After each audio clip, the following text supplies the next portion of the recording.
Salut! C'est Corentin et Thomas. Aujourd'hui, on vous présente Donjons et Dragons, le plus ancien et le plus connu des jeux de rôle, dans un univers fantasy, avec donc des nains, des elfes, des gobelins et des dragons, évidemment. Alors un jeu de rôle, qu'est-ce que c'est? C'est un jeu marrant.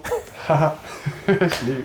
Je la fais à chaque fois. Ouais. À la différence des jeux de société, on va avoir un maître du jeu qui va décrire le contexte de l'aventure. Et donc à chaque nouvelle situation, il va décrire le contexte et demander aux joueurs ce qu'ils souhaitent faire.